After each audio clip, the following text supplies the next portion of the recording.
Welcome to Justice Reloaded HD. Let me ask you something. If you saw a child trembling in fear, alone, silent, scared, what would you do? Would you look away? Or would you step closer?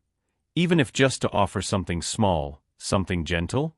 Today's story begins with nothing more than a soft green toy, and ends with the quiet arrival of a man whose name alone could silence a room.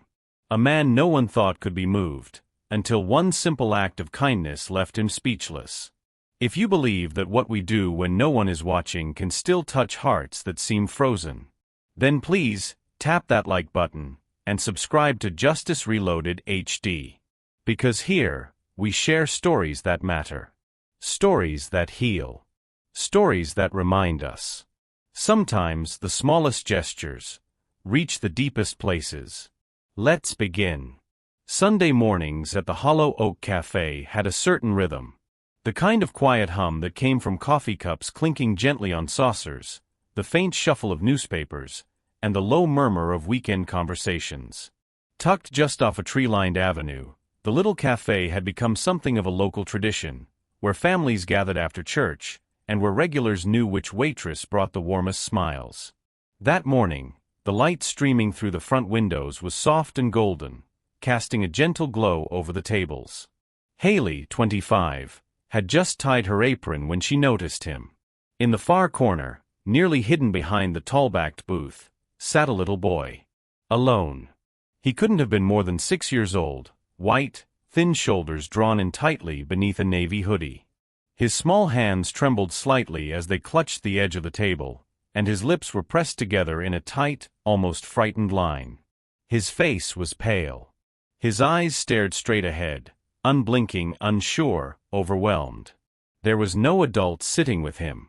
Only a man in a dark coat standing just outside the glass doors, speaking into a phone, likely the driver, Haley guessed. She paused, just for a moment. Her hands hovered over the order pad she hadn't yet used. Most servers might have waited, assumed the family would come in shortly. But Haley had made a quiet habit of paying attention, especially to the kids who didn't quite fit into the comfortable murmur of the dining room. And in her apron pocket, nestled between pens and folded napkins, were a few small toys, soft, well-worn, chosen not for show, but for comfort. She stepped gently toward the booth, crouched down so she wasn't towering above him. Her voice was soft, like she didn't want to startle the silence he was wrapped in. "Hey there," she said gently. "You look a little nervous. I've got something that helps with that." The boy didn't answer. He didn't even look at her. But he didn't flinch either. He just stayed still, like a deer in a clearing. From her pocket, Haley pulled out a small green dinosaur. Not just any toy, this one had little stitched eyes, and soft fabric that had clearly been loved. She called it Breezy, a name she'd given it long ago, when she realized some kids needed something to help them breathe easier. "This is Breezy," she whispered. "He's a deep-breathing dinosaur. He's really good at helping little guys feel a little less scared." She set the dinosaur on the table slowly, not pushing it toward him, just placing it there. And then, instead of leaving right away, she stayed. Not too close. Not asking questions. Just giving space. For a long second, nothing happened.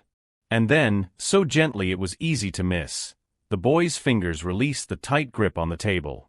One hand moved. It landed softly on the green plush. He didn't smile. He didn't speak. But he pulled the little dinosaur toward him, wrapped his arms around it, and rested it against his chest like it was the only safe thing in the world. Haley didn't say another word.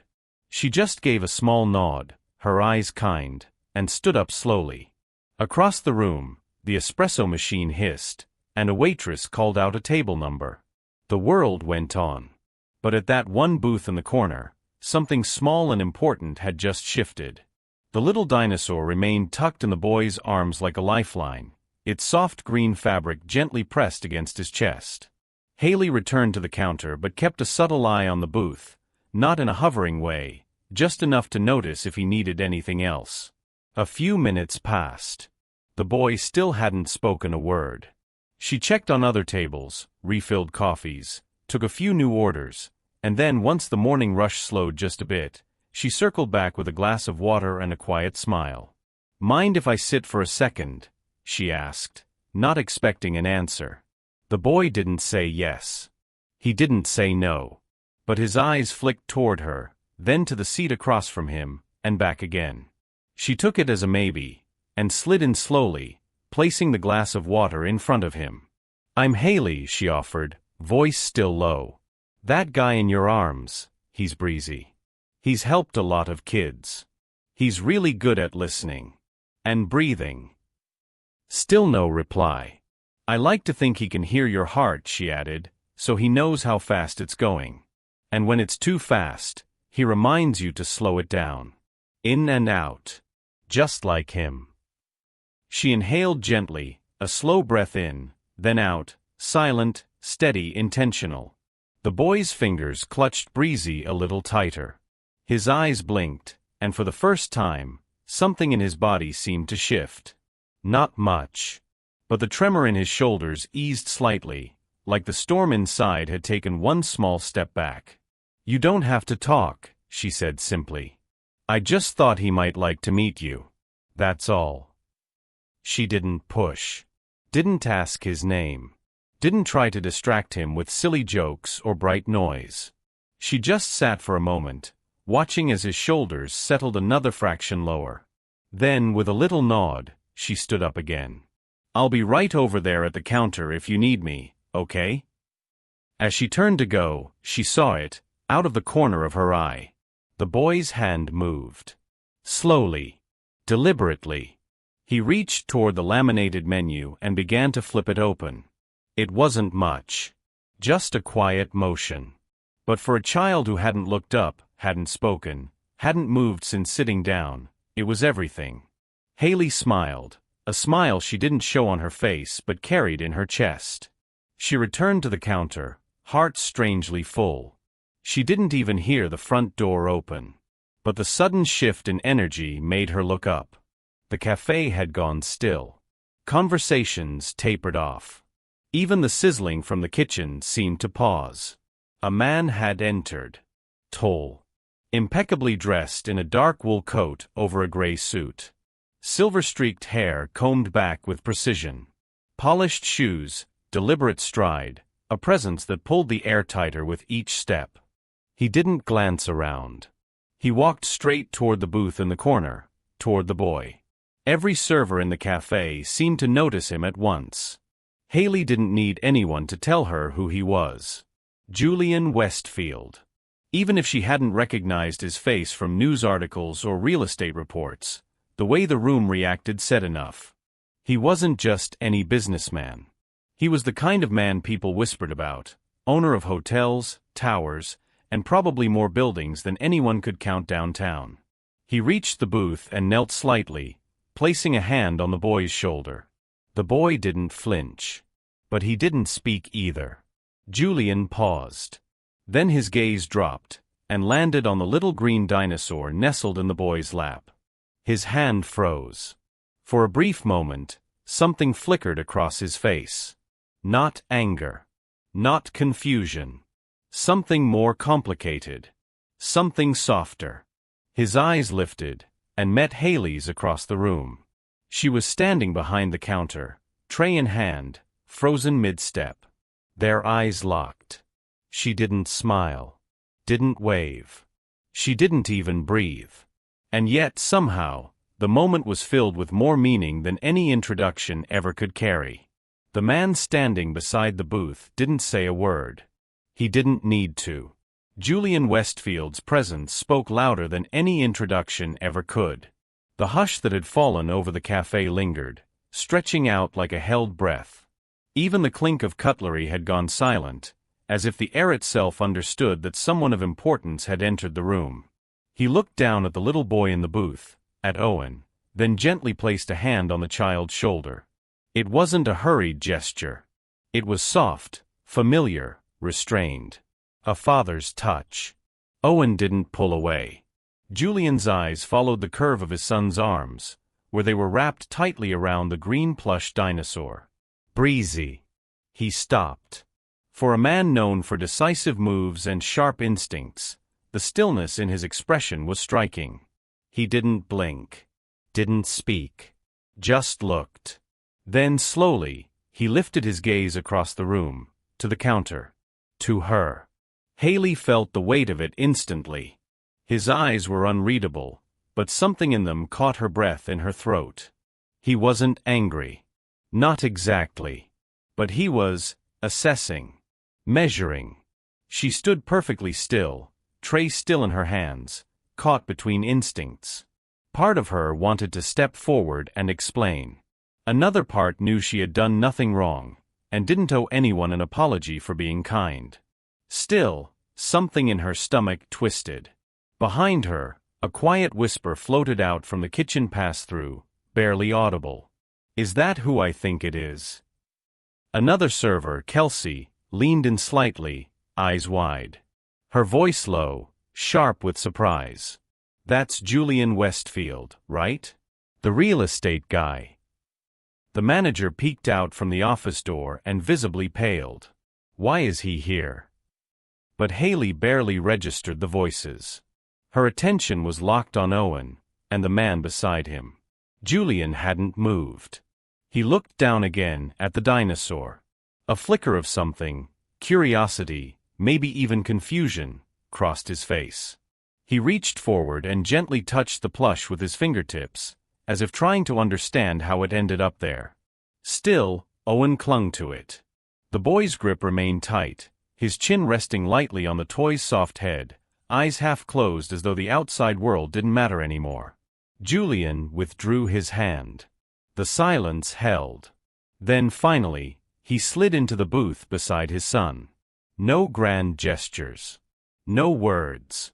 Just presence. From behind the counter, Haley exhaled, so quietly she barely felt the air leave her lungs. Her hands trembled slightly as she set the tray down. She didn't know what would happen next. She didn't know if she had crossed some invisible line. Another whisper came from behind her. "Oh my God," Kelsey murmured, peeking around. "Did you seriously just give one of your toys to his kid?" Haley didn't answer. Her voice wouldn't have carried even if she'd tried. She could feel every eye on her, not just because of the man in the suit, but because for one moment, the quiet act of handing a small dinosaur to a frightened child had become complicated, maybe even dangerous.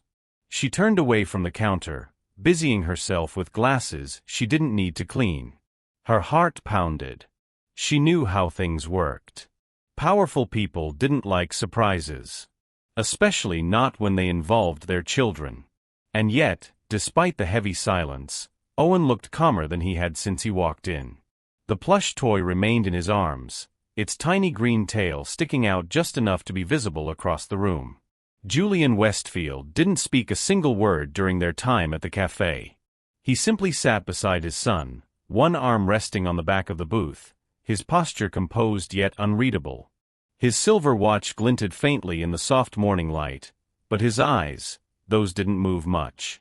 They stayed fixed, from time to time, on the counter where Haley worked. Watching. He didn't glance at the menu. He didn't order anything himself. He let Owen flip through the pages slowly, occasionally nodding when the boy pointed at something. Pancakes, orange juice, maybe eggs. The waitress who took their order did so in near silence, almost afraid to speak too loud. Julian's presence seemed to mute the entire room. Haley stayed out of the way. She knew better than to approach again.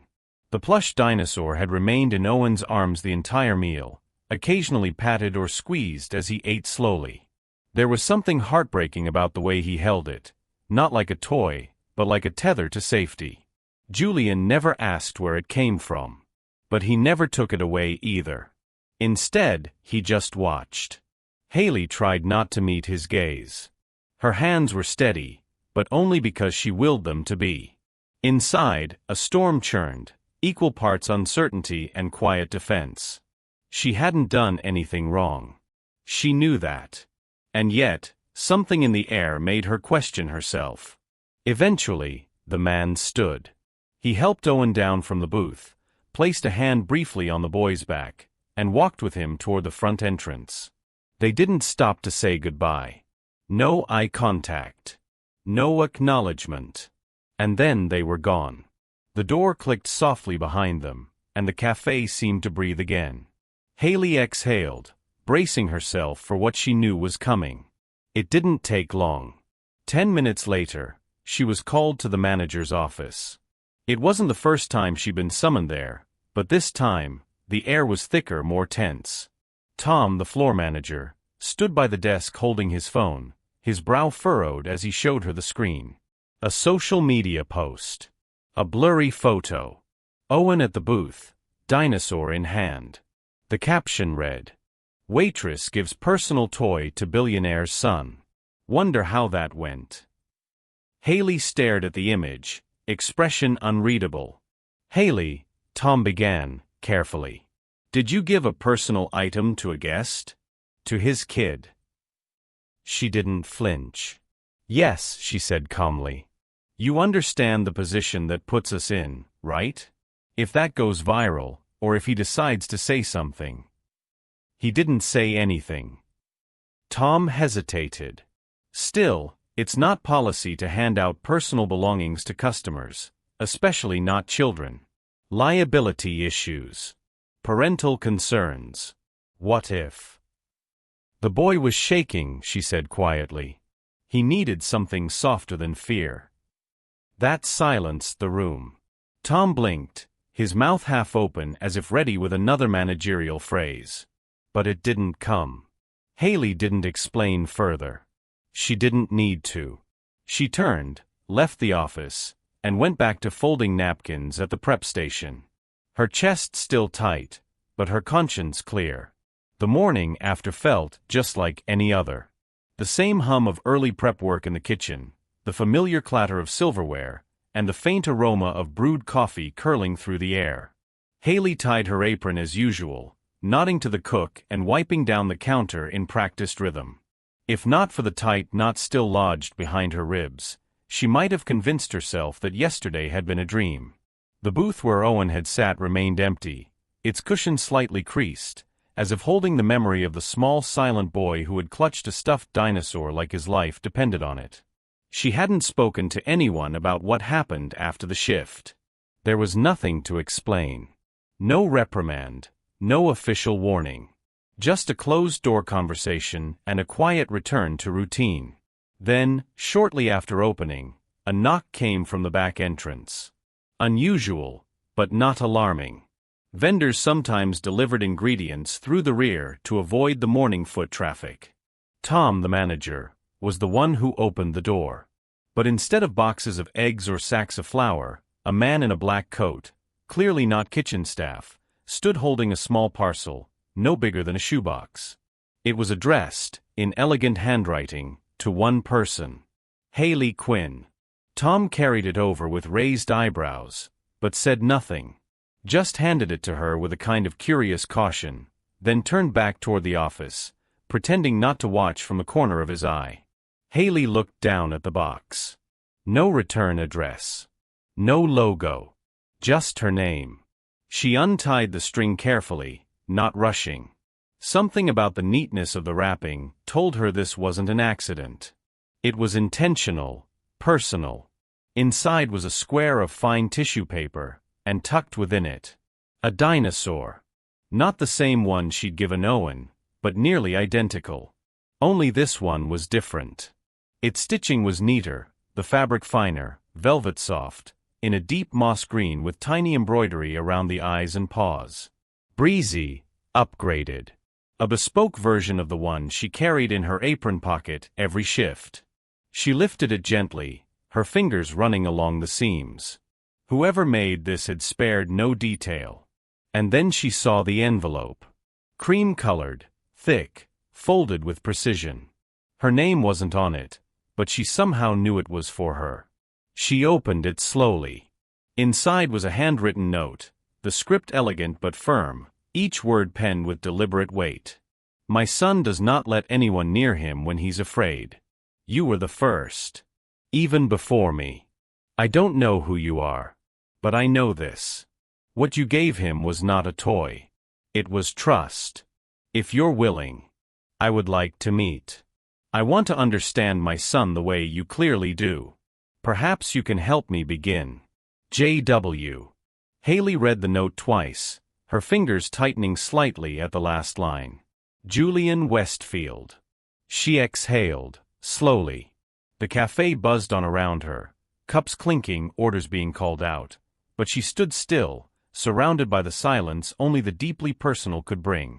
No one else saw the contents. She folded the letter and returned it to the envelope, gently pressing the flap closed as if sealing away something fragile. Then she looked at the plush dinosaur again, sleek, soft, and perfect in its design. A mirror of what she had given without thinking. Not for praise. Not for favor. Just because a child needed it. And now, a man who owned half the skyline wanted to meet her, not for business, not for complaint, but for something far more human. To ask for help understanding his own son. She stood there, quiet, the morning light spilling in from the front windows. Breezy, new breezy, rested in her hands. And though she didn't say a word, Haley knew. This wasn't the end of the story. It was just the beginning. A week later, the elevator doors opened onto the rooftop garden of Westfield Tower. Haley stepped out into a space unlike anything she had imagined. It was quiet, not with the hush of emptiness, but with the serenity of intentional design. Paved stone paths curved between flower beds and neatly trimmed hedges. A fountain murmured gently in the background, and the skyline of the city stretched far beyond, softened by the early morning light. She had dressed carefully, nothing fancy, just neat. A simple blouse, clean shoes, and a small canvas tote bag over her shoulder. Inside, tucked safely beside a wrapped sandwich and a notebook, was something old and familiar. As she stepped into the open space, she spotted them. Julian Westfield was seated on a long wooden bench beneath a trellis of ivy. His son, Owen, stood a few feet away from him, holding something green in his hands. When Owen saw her, he didn't hesitate. He ran. Not fast, not wildly, but with the unmistakable rhythm of excitement, the kind children reserve for someone who made them feel safe. He clutched the plush dinosaur, the new Breezy, and held it out like a prize as he approached. Haley crouched instinctively, her smile soft but full. "Well, hey there," she said. "Looks like someone brought a friend." Owen didn't speak, but his eyes lit up, his arms lifting Breezy in an unspoken gesture of welcome. Haley reached into her tote and pulled out another dinosaur, worn, gently faded, with slightly frayed seams. "Guess what?" she whispered, holding it out. "I brought the original Breezy too. Sometimes, the old things are what make us feel safe. You don't have to choose. You can keep both." Owen looked at the two plush toys, then tucked the new one under one arm and reached slowly for the old one, hugging them both against his chest. Julian stood and approached, his stride steady, measured. "Thank you for coming," he said. Haley rose to her feet, nodding politely. "Thank you for the invitation." They sat on opposite ends of the bench, a comfortable space between them. Owen remained close, sitting cross-legged on the grass near Haley's feet, his hands still wrapped tightly around the two Breezes. For a while, they simply watched him. Julian spoke first. "You know, I've hired specialists, therapists, consultants from Europe.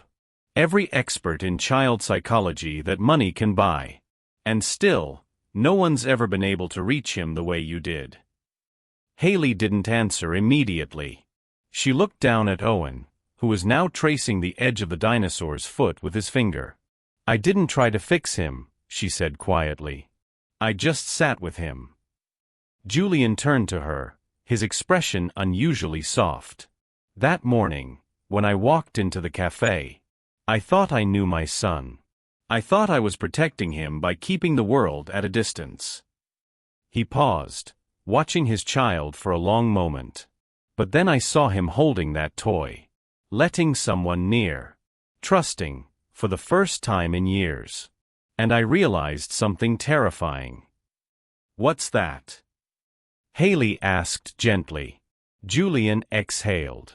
That I had no idea how to reach my own son. And that someone else, a stranger, had shown him something I couldn't. His voice didn't crack. But there was something behind the calm tone that carried more weight than tears ever could. Haley nodded slowly. He wasn't looking for someone to fix him. He just needed someone to see him. And not walk away. Julian leaned back slightly, letting the quiet settle between them. The wind rustled through the leaves overhead. Then he said, almost to himself, I have wealth. Properties. Power in boardrooms. But that day, you gave my son something I could never buy. He looked at her then, directly. You gave him unconditional trust. Haley looked away, not out of discomfort, but because the moment felt too big for eye contact. She watched Owen instead, who was now gently pressing the two dinosaurs together, as if introducing old friends. I didn't do anything special, she said finally. I just gave what I had. Julian shook his head. That's what makes it rare. They sat together a little while longer, not as strangers, not as server and billionaire, but as two people brought together by a moment of quiet connection.